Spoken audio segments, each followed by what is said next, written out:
Fala, queridões! Vamos agora fechar migrações, trabalhando migrações internacionais. Vamos lá?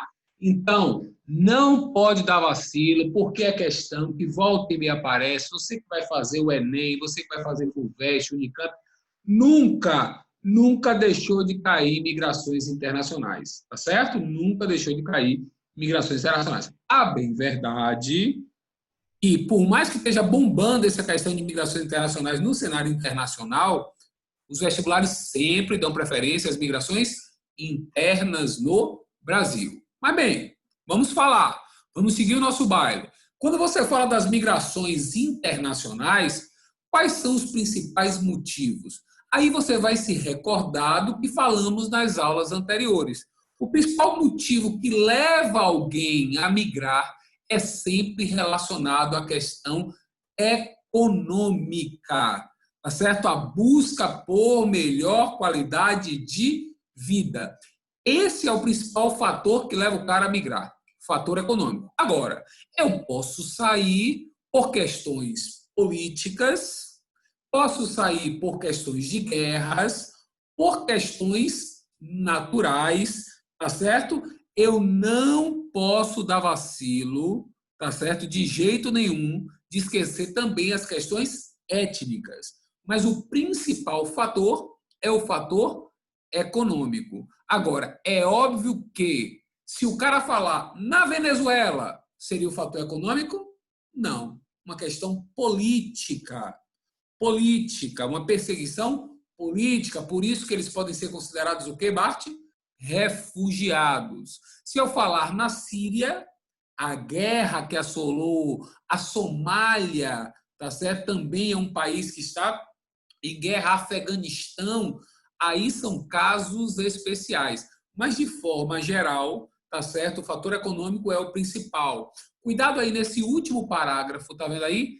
Êxodo de profissionais, migração dos jovens. Gente, quando essa galera, preste bem atenção, quando essa galera com alta qualificação profissional resolve sair e vai atrás de um emprego, e esse emprego normalmente já foi requisitado no seu país, você chama isso de quê?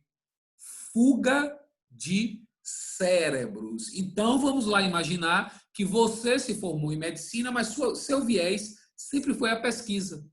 E aí a Bayer te chama para trabalhar em cima de uma vacina para o Covid-19.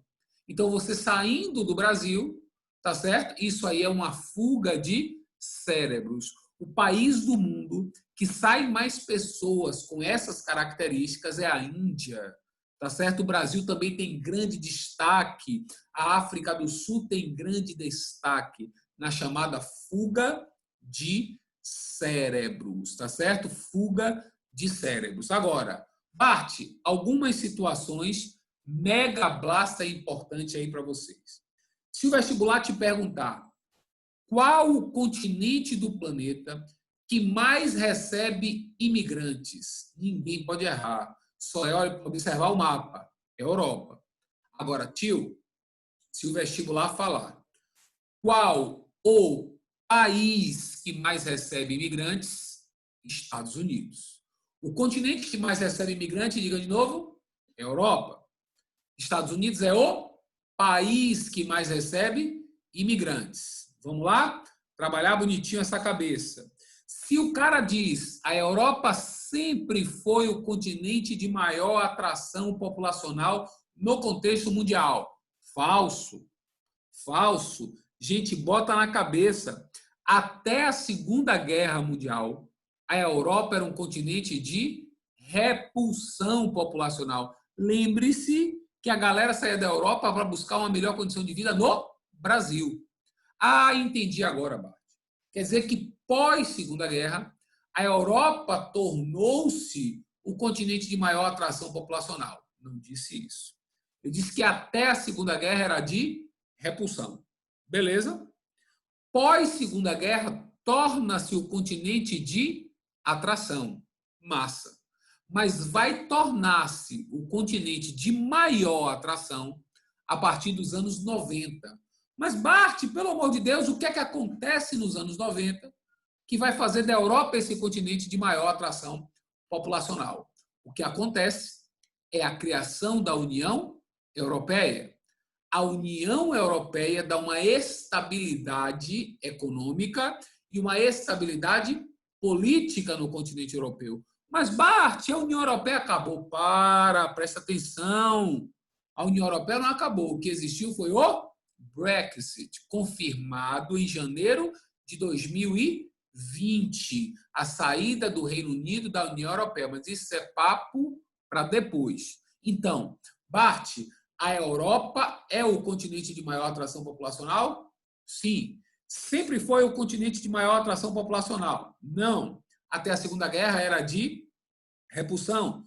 Pós-Segunda Guerra, torna-se de atração. Torna-se o de maior atração, anos 90, com o advento da União Europeia. Beleza? Maravilha. A Ásia e a África são continentes de repulsão populacional. Repulsão populacional. Tá certo? Ô Bart, por que miséria intensa, conflitos constantes fazem com que a África e a Ásia sejam um continente de grande repulsão? Se você observar, o sul da Ásia, pegando Oriente Médio, sul e sudeste da Ásia, são os destaques nessa área de repulsão populacional. Lembre-se, Oriente Médio é uma zona de conflitos. Ah, Bart, não tem nada, ninguém no Oriente Médio, nenhum país que seja atração. Gente, Dubai hoje é um país de atração populacional por conta, obviamente, do seu grande crescimento econômico. Beleza? Agora, Bart, quando você fala do cara ir para a Europa, tá certo? O cidadão vai para a Europa e vai principalmente para que país? Quais países? Bota na cabeça. França e Alemanha são os dois países que mais atraem. Na ordem, Alemanha e França. Ô Bart, quais são os motivos que fazem da Alemanha e França os dois países que mais atraem? Cuidado. A Alemanha e a França são as duas maiores potências econômicas do continente europeu. Tá certo? E tem uma população velha. Portanto, eles precisam de mão de obra. Mas, Bart, eu soube que esses países tinham políticas xenófobas. Cuidado. O governo francês, o governo alemão não são xenófobos. Quem são xenófobos corresponde à sua o quê? População. Parcela da sua população. Tá certo? Mas o país Alemanha, o país França, não são xenófobos. Agora, Bart, eu também sei que o sul da Europa, por conta da proximidade com o Oriente Médio, por conta da proximidade com o continente africano, também são áreas que atraem bastante. Isso é pura verdade, pura verdade. Sabe quais países que atraem bastante aí? Portugal, Espanha, Itália e Grécia. Mas, Bart, que loucura é essa? Esses países fazem parte daqueles PIIGs. Lembra disso? Crise de 2008, Portugal, Itália, Irlanda, Grécia e Itália. Portugal, Itália, Espanha, Grécia e Irlanda. De todos esses 5, só a Irlanda, que é lá no norte, não está fazendo parte dos países que atraem bastante. Mas se estão em crise, Bart, por que atraem? Primeiro, população absurdamente velha. E segundo, Bart, proximidade geográfica. Mas, Bart, eles estão em crise. Mas de onde a galera sai, a crise é muito maior. Tá certo? De onde a galera sai, a crise é muito maior. Eles atravessam o Mediterrâneo, chegam em Portugal, Espanha, Itália e Grécia. Não pode esquecer esses detalhes. Agora, Bart, corre o olho aí para os Estados Unidos. Estados Unidos é um país, tá certo, que atrai absurda quantidade de imigrantes.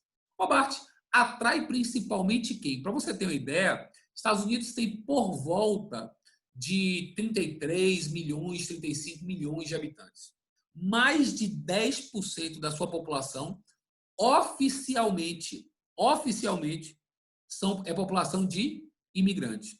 E dessa galera, desse total aí de 15 milhões mais ou menos, quase 5 milhões são de imigrantes mexicanos. Aquela história da proximidade geográfica.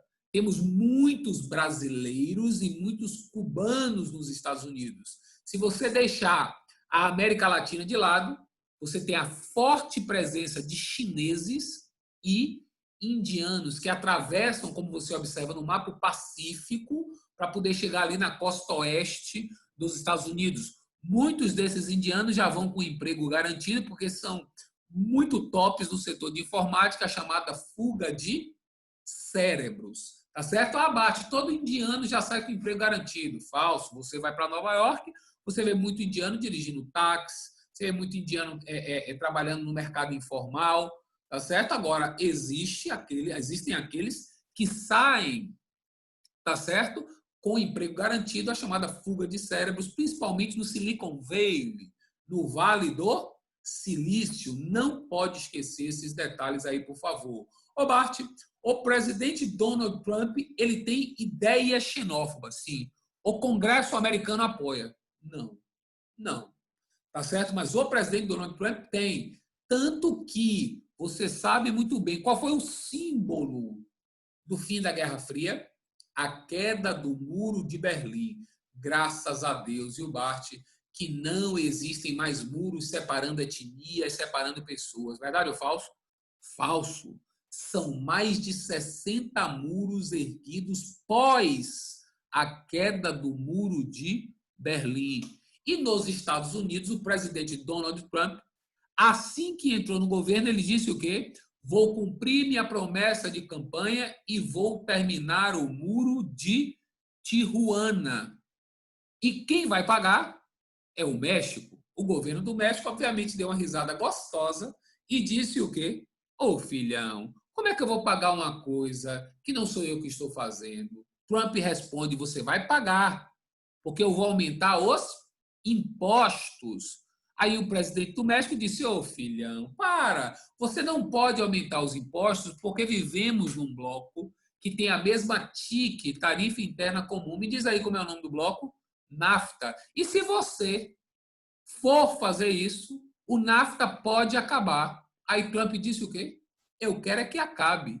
E realmente o quê? Acabou. O NAFTA deixa de existir e agora nós temos o NAFTA 2.0, a chamada USMCA.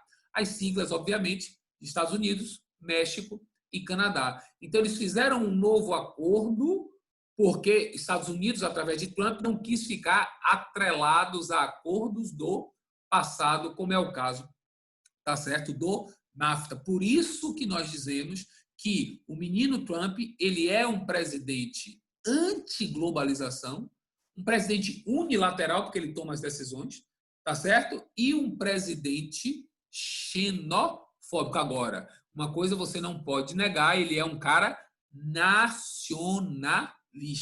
Isso às vezes é bom e às vezes prejudica bastante, principalmente no contexto geopolítico. Ô, Bart, tem algum muro também de grande destaque assim na Europa? Temos. Nós temos o Muro de Melilla. Um pedaço do Marrocos pertence à Espanha, que construiu o Muro de Melilla para dificultar a passagem de africanos. No Oriente Médio, nós temos o Muro da Cisjordânia, o chamado Green Line, tá certo? O Muro da Cisjordânia para separar israelenses de palestinos.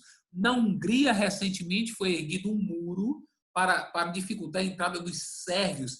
Na Hungria, primeiro-ministro xenófobo, tá certo? Primeiro-ministro xenófobo, população xenófoba, tá certo? É considerado, segundo a ONU, o país mais xenófobo do mundo, a Hungria. Beleza? Brasil, você vê aí, a gente comentou em aulas passadas, é um país no contexto mundial de emigração, o continente africano também, tá certo?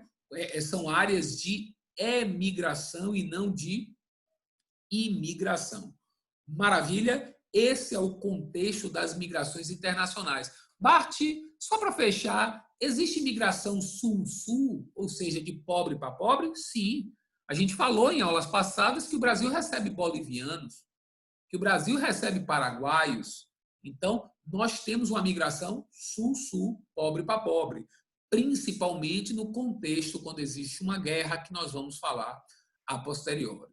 Maravilha? Segura que migrações internacionais já foi, a gente vai comentar um pouquinho a respeito dos refugiados no próximo vídeo. Um abraço.